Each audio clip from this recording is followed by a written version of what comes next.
성탄주의를 맞았습니다. 오늘도 우리 예배 기다리시고 받으시길 원하시는 하늘에 계신 하나님, 나의 아버지, 우리 아버지께 마음과 정성을 모아서 신령과 진정으로 드리는 거룩한 예배를 통하여 영광 받으시길 원하며, 또 우리 모두에게는 하늘의 위로와 은사, 회복과 건강, 가정과 생업, 여러분의 자손과 교회의 복으로 함께 하시기를 주님의 이름으로 축복합니다. 아멘.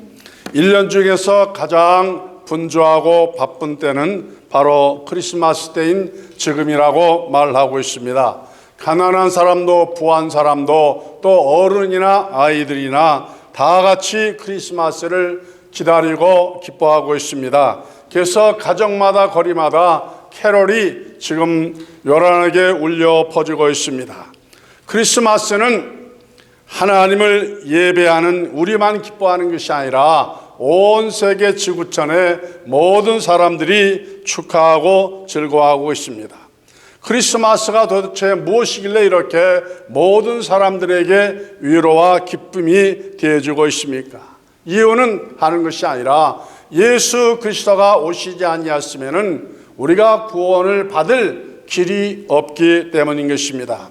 그래서 크리스마스의 주요는 사람들이 아니라, 우리가 아니라 누구라고요? 예수님인 것입니다. 크리스마스는 사람을 기뻐하는 날이 아니라 예수님을 기쁘시게 해드리는 날이 되어야 마는 것입니다.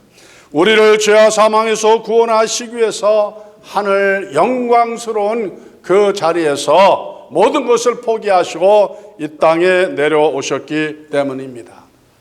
세상에는 많은 종교가 있죠. 종교들마다 다 구원을 가르친다고 말하고 있습니다. 그래서 각 사람을 향하여서 여러 가지 혹독한 참으로 강요를 많이 행하고 있습니다만은 기독교는 그렇지 않습니다. 우리의 구원의 조건이 뭐냐면 우리가 할 것이 아무것도 없는 거예요. 예수님이 이 땅에 오셔서 우리를 대신해서 피 흘려 죽어주심으로 말미암아 그것을 믿는 자마다 무엇이 보장이 되어진 거예요? 구원이 보장되어진 겁니다. 다른 종교에서처럼 우리가 엎드려야 할 이유도 없고 기어가야 할 이유도 없고 몸에 상처를 내고 그 길을 행할 이유가 바로 없는 것을 말씀하여 주고 있는 것입니다. 예수님께서 스스로의 몸을 우리를 위해서 희생하심으로 인하여서 우리에게 이렇게 엄청난 하늘의 아들과 딸이 되어지는 축복을 보장해 주신 것입니다. 성탄이 뭐예요? 세상에 태어나는 사람마다 아버지 없이 오는 사람이 없습니다마는 예수님은 어떻게 오셨다 그랬어요? 성령으로 잉태되어서 누구의 몸을 통하여서? 동정녀 마리아가 어떠한 상태에 있었느냐? 아직 결혼하지 아니한, 남자를 가까이 하지 아니한 동정녀의 몸을 빌어서 예수님이 오셨습니다. 그래서 성경은 예수님에 대해서 뭐라고 말씀하는 거 아니? 남자의 후손이 아니라 누구의 후손이라고요? 여자의 후손. 다시 말하면은 남자의 씨를 받지 아니하고 세상에 태어나시기 때문에 우리들처럼 물려받은 원죄, 조상의 죄가 누가 없으시냐? 예수 그리스도는 없으신 거예요.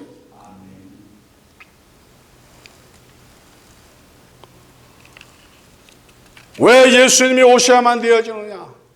물에 빠져 죽어가는 사람을 구원하기 위해서는 야, 너 그렇게 하면 안 돼. 저 얕은 물가로 가. 이렇게 말만 해가지고는 되지 않습니다. 그거 보는 사람이 어떻게 해야 돼요? 이거 벗고 빠져 죽어가는 그 속으로 뛰어들어가야 되는 거예요. 그렇게 하면 죽어가는 사람을 구원해낼 수가 없습니다. 불에 타서 죽어가는 사람이 있으면은 아무리 바깥에서 나와라 소리 질러가지고 그 사람이 살아날 수가 없어요. 누군가가 그 불 속을 튀어들어가서 그 사람을 끄집어내지 아니하면은 살릴 수가 없는 겁니다. 왜 하나님이신 예수님이 이 세상에 사람의 몸을 입고 오셔야만 되어지느냐? 그렇게 하지 아니하면은 다른 길이 없다고 말씀하셨어요. 오직 예수 그리스도를 통하지 아니하고는 아버지께로 하나님께로 갈 수가 없기 때문에 예수님께서 그 영광스러운 모습을 다 던지시고서 이 세상 속으로 튀어 오신 것입니다. 하나님 본래의 모습, 예수님 본래의 모습으로는 오셔가지고 우리를 대신해서 희생의 제물이 되실 수가 없으시니까 하나님이신 그 예수님이 인간의 몸을 빌어서 오신 것입니다. 예수님이 세상에 오심으로 우리는 영생을 값없이 받았지만은, 그러나 우리가 성탄을 생각할 때마다 꼭 기억해야 될 것은 예수님과 하나님 자신은 엄청난 희생과 고통을 다 당하셨습니다. 아픔을 당하셨어요. 그래서 갈라디아 5장은 우리에게 뭐라고 말하는 거 아니, 은혜 입은 사람들, 구원받은 사람들은 교회를 섬길 때 이 주님의 은혜를 생각하면서 각자가 무엇을 하는 거 아니, 종 노릇하면서 섬기라고 말씀하셨습니다. 무슨 노릇하라고요? 종 노릇하라. 교회를 섬기면서 힘든 것이 뭐냐면은 종 노릇을 하게 되기 때문에 힘드는 거예요. 종은요, 왜 종이 힘드냐 하면은 하기 좋은 일만 골라서 하면은 종이 아니에요. 그건 주인이지. 종은 하기 싫어도 해야 되어지는 거예요. 기쁨으로 하는 겁니다. 즐거움으로 하는 겁니다. 다른 사람을 기쁘게 하라면은 저절로 기뻐지지가 않습니다. 희생이 없으면은 내 주변에 있는 사람이 고생하지 아니하면 우리에게 기쁨이 없는 거예요. 작은 희생은 상대방에게 작은 기쁨을 주지만 큰 희생은 많은 사람에게 감동과 또 행복을 선물하게 되어진 것입니다. 기독교가 뭐예요? 예수님께서 우리에게 가르치신 것이 뭡니까? 기독교는 나를 희생하여서 가까운 사람들에게 유익을 주는 겁니다. 기쁨을 주는 겁니다. 위로를 좋아하는 거예요. 격려를 좋아합니다. 그래서 예수님 말씀하시기를 너희는 세상의 빛이요 소금이라 그랬습니다. 소금이 맛을 내면 어떻게 된다고요? 자기 형체를 가지고 있으면 안 되어지는 거예요. 자기를 녹여서 없애야 돼요. 불도 마찬가지죠. 어둠을 밝히려면은 촛불이 타지 아니하면은, 자기가 죽어지지 아니하면은 빛을 발할 수가 없는 것을 말씀하여 주는 것입니다. 그래서 성탄은 뭐냐? 기쁨을 나누는 절기입니다. 주님이 우리에게 위로를 보이시고 또 은혜를 보이셨던 것처럼 우리도 불행한 이웃을 또 믿지 않는 사람들에게 다가갈 수 있는 그런 계기가 성탄의 계기가 되어야 할 것을 말씀하여 주고 있습니다. 예수님은 이 땅에 오실 때 환영받기 위해서 오시지 않았습니다. 칭찬받기 위해서 오지 않았습니다. 영광받기 위해서 오지 않았습니다. 오셔서 도리어 뭘 받았어요? 멸시와 천대와 고난과 침뱉음과 매맞음과 가시관을 쓰시고 결국에는 십자가에서 엄청난 고통을 당하시고 죽으셨습니다. 뭐 때문에? 누구 때문에? 나 때문에 우리의 죄를 대신 지시기 위해서 그 고난을 다 당하신 것을 말씀하여 주고 있는 것입니다. 본문의 말씀은 우리를 구원하시기 위해서 하늘 영광의 보좌를 버리시고 이 땅의 구원자로 오신 아기 예수님을 경배드렸던 동방 박사들에 대하여서 기록하고 있습니다. 여러분이 마태복음 2장을 읽으면서 우리가 충격받아야 할 사실이 하나가 있습니다. 그것은 뭐냐면은 예수님이 그 땅에 태어난다는 것을 누가 알았어요? 이스라엘 사람들이 알았습니다. 대제사장과 서기관들과 바리새인들이 다 알았어요. 그런데 예수님이 태어났었을 때에 저 사람들이 못했죠? 아무도 아기 예수님께 나온 사람이 있어요? 없어요? 없었습니다. 헤로드 왕이 동방 박사들에게 물어봤죠?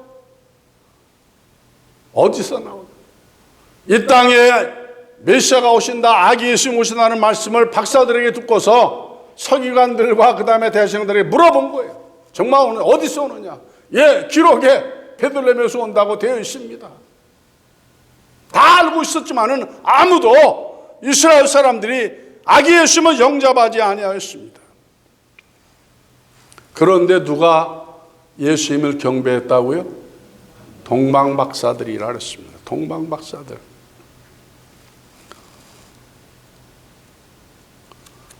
예수님은 경배받으시는 분이십니다. 누구에게 경배받으시는 거예요? 나에게, 우리에게 언제까지? 영원토록 경배하는. 그래서 예수님을 경배하는, 하나님을 예배하는 사람은 복된 사람이 아닐 수가 없는 것입니다. 예배는 아무나 드리는 것이 아니죠. 구원자만이 드릴 수 있습니다. 은혜받은 사람이 있습니다. 오늘 이 동방의 박사들은 무식한 사람이 아닙니다. 할 일이 없는 사람들이 아니에요. 굉장히 분주하고 바쁜 사람들입니다. 그런 동방의 박사들이 단 한 번의 예배를 위하여서 먼 길을 달려오고요. 먼 길. 페르사에서 베들레헴까지는 자그마치 얼마나 머냐면요 1200마일이랍니다. 1200마일. 1200마일이면 굉장히 먼 거리죠. 그래서 성경학자들은 동방의 박사들이 예배드리기 위해서 왔다 가는 동안에 걸린 시간이 최소한 3개월은 걸렸을 거라는 거예요. 그 이유는 옛날에는 비행기가 있었어요? 없었어요? 자동차가 있었어요? 없었어요? 오토바이도 없었고요. 기차도 없었고 교통수단이 아무것도 없었고 저들이 사용할 수 있는 것이 뭐냐면은 낙타밖에 없었던 거예요. 사막이기 때문에 말도 없고 그럽니다.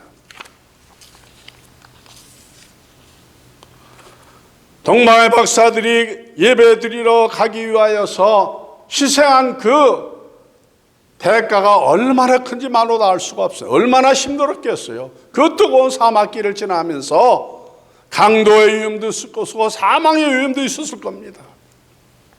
저는 한번 그 동방박사의 무리를 한번 연상을 해본 적이 있어요. 아마 출발했을 때에는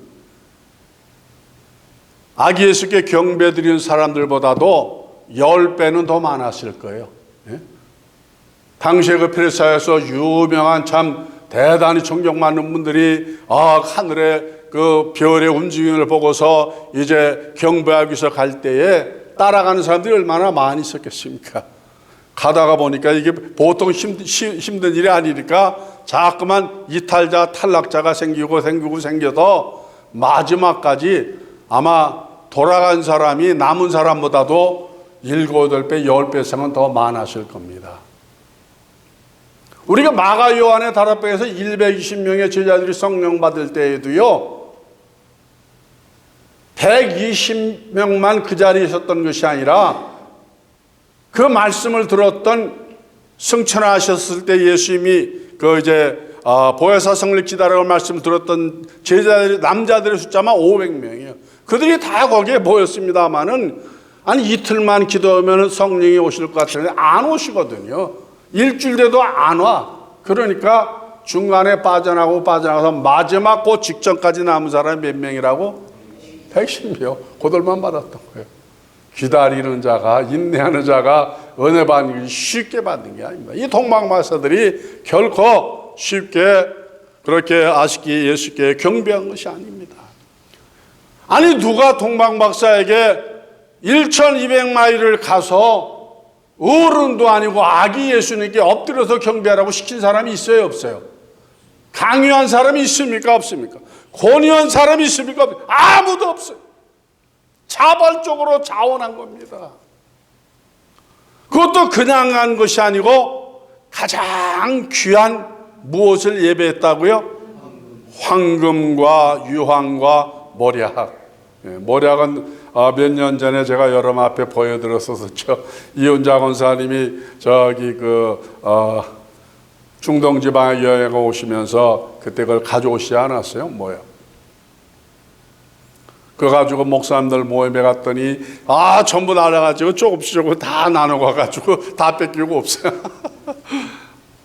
한 번도 못 봤던 건데 진짜 그 모략 그 모략이 뭐냐면은 나무에 뭐라 그러죠? 송진 아주 신기한 나무. 레바논의 백향묘에서 나오는 그 송진을 말하는 겁니다.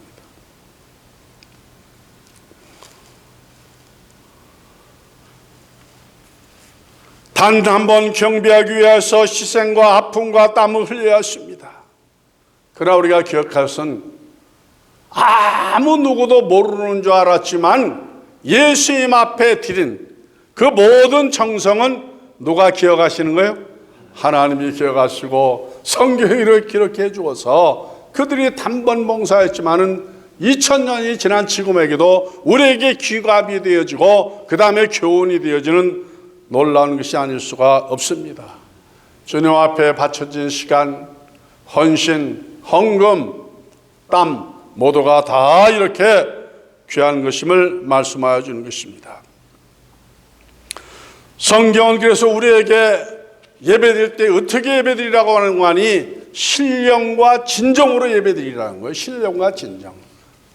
드려지는 그 예배가 누가 받으시기에? 하나님이 받으시기 때문에. 이 시간이 왜 소중하냐? 주님이 지금 다 지켜보고 계시는 거죠. 지금 천사를 통하여서 그 천국의 그 비데오로다가 지금 다 촬영하고 있는 겁니다. 다 촬영하는 거예요. 여러분의 외모만 촬영한 것이 아니라 마음 상태까지도 다 들여다보시고 다 촬영하고 계신 것을 믿으시는 여러분 되시기를 주님의 이름으로 축복합니다. 그래서 로마서 12장 1절은 그러므로 형제들아 내가 하나님의 모든 자비하심으로 너희를 권하노니 너희 몸을 하나님이 기뻐 받으시는 무엇으로 드리라? 산제사로 드리라. 이는 너희들이 영적 예배니라. 하나님께 예배드릴 때 가장 소중한 것이 뭐니? 우리의 몸을 바치라 했습니다. 우리의 몸 바쳐라.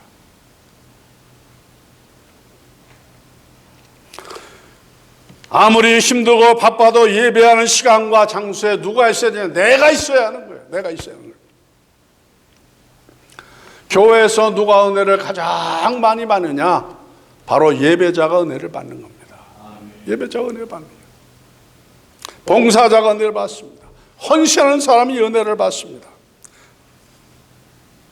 그런 사람은 시험을 당하지 않습니다. 시험을 당해도 그 시험을 얼마든지 극복할 수 있고 이길 수가 있는 것이죠. 이런 사람들은 교회를 생각할 때 세상에서 제일 좋은 교회가 어느 교회냐라면은 어떤 교회? 아멘. 그렇게 생각하는 사람들이 좋은 예배자입니다. 좋은 예배자.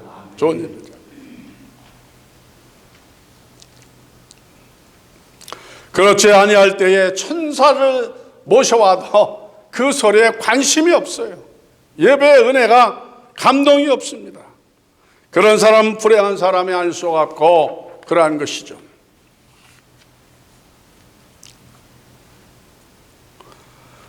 박사들이 아기 예수님을 경배한 곳을 성경은 기록하고 있습니다. 어디에 가서 아기 예수님을 만났죠? 베들레헴의 말구유였습니다. 말구. 마국간이죠, 마국간. 그런데 이상한 것은요. 아니 베들레헴에도 부잣집도 있고 권세 집안도 있고 그런데 왜 그런 좋은 집으로 안 가시고 사관에서 방에도 아니시고 어디에서 나셨어요? 말구유에서 나시고. 이거 참 이상한 일입니다. 어떻게 하나님이신 그분이 세상에서 가장 추한 것이 어디에? 마국간 아니에요. 냄새나는 것. 사람이 거의 근접하지 않습니다. 그런데 왜 예수님이 그곳에 나셨는가? 여기에 깊은 영적인 의미가 있는 것입니다. 아니 예수님이 부잣집에 오셨으면은요, 그 집은 무엇이냐면 담장이 높아요. 담장. 문이 높습니다. 제가 30년 전에 제 그 로마에 방문했었을 때에 천주교 캐톨릭 거기에 그 성이 말이죠. 크지는 않지만은 그 돌담이 한 20m는 되어지더라고요. 그 안에 들어가려면은 삥 돌아가지고 그 돌담 속에 있는 그 문 안으로 들어가는데 예수님이 그 안으로 오셨으면은 못 들어가겠더라고. 못 들어가. 그 안에서 문 열어주는 사람 확인하고서 자기 편에 드는 사람만 들어갈 수 있지 못 들어가는 거예요. 근데 말구육과는 문이 있어요, 없어요? 잠겨져, 안겨져. 언제나 항상 누구와도 다 열려지는 겁니다. 언제나 들어갈 수 있는 거예요. 예수님 앞에는 국경을 초월하고 인종을 초월하고 유무식을 초월하고 아픈 자나 병든 사람이나 누구나 다 갈 수 있는 것을 믿으시면 아멘 하시기 바랍니다. 그래서 사관으로 오신 거예요. 여관으로 오신 겁니다. 여관은 밤에 가도 낮에 가도 아무 때나 원하면 들어갈 수 있는 것입니다. 더군다나 예수님이 그 구유에 누셨다고 하는 걸 이게 기가 막힌 거예요.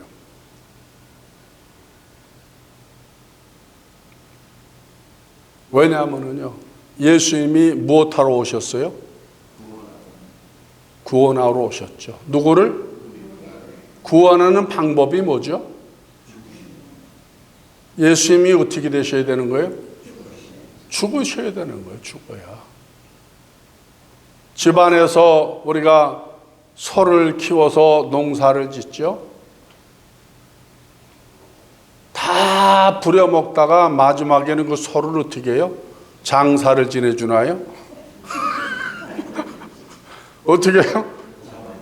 잡아서 그냥 구워먹고 그냥 뜯어먹고 삶아먹고 아주 그냥 찢어버리는 거예요. 예수님 자신이 말씀하지 않았어요? 이것은 내 살이라, 이것은 내 몸의 피라 그랬습니다. 우리가 그거 다 뽑아먹지 않았어요? 그걸 찢어주시고 흘려주셨기 때문에 대신 죽어줘서 우리가 속죄를 받은 것이죠. 그래서 말구유에 거기서 누우시고서 경배를 받으셨던 것은 상징적인 모습을 우리에게 예수님의 일대기를 보여주시는 거예요. 일대기를 보여주시는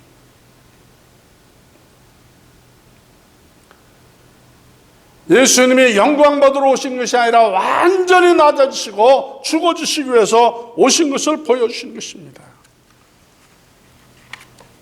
그 은혜로 저와 여러분이 지금 하나님의 백성 구원자가 되어진 것입니다. 그러므로 우리가 예수 그리스도의 나심을 진심으로 축하하는 저와 여러분 모두가 되어주시기를 주님의 이름으로 축복합니다. 끝으로 나는 이 헤롯 왕을 한번 생각해 보고 싶어요. 헤롯 왕은 박사들에게 그러지 않았어요? 나도 아기 예수님께 경배하겠다고. 그 말이 진짜였어요? 가짜였어요? 거짓말이었죠. 유대인의 왕으로 오신다고 그러니까 자기 37년 동안 왕자를 지키고 있는데 그 예수님이 왕이 되면 자기는 어떻게 되는 거예요? 폐위가 되어지는 거죠. 그러니까 그 오실 왕을 그냥 싹둑 잘라버리기 위해서 베들레헴 전 지역의 2살 이하의 아이 2만여 명을 다 그냥 죽여버렸지 않았어요? 그렇다고 자기가 100년 그 유대의 왕이 되지? 아니요. 충이 먹어서 죽어버리지 않았어요. 헤롯은 마음만 먹으면은 정말로 오신 그 하나님이신 예수님을 영광스럽게 멋있게 섬길 수 있는 물질도 있고 권세도 있었습니다.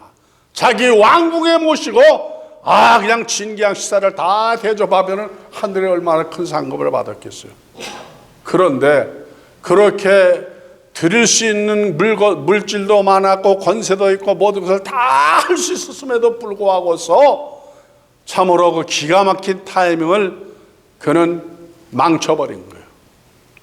만약 헤롯이 마음을 돌이켜서 동방박사들처럼 아기 예수님을 경배했다면 그도 귀한 참 영광의 나라에 들어갔을 터인데 그러하지 못했습니다. 사람도 두 가지지요. 위로 가는 사람이 있고 아래로 가는 사람이 있습니다. 그래서 헤롯과 같이 어리석은 자가 아니라 동방 박사들의 그 섬김과 뒤를 우리가 따라가는 2019년의 성탄절기가 되시기를 주님의 이름으로 축복합니다. 걸어가시고 존귀하신 하나님, 오늘도 저희들에게 귀하고 복된 말씀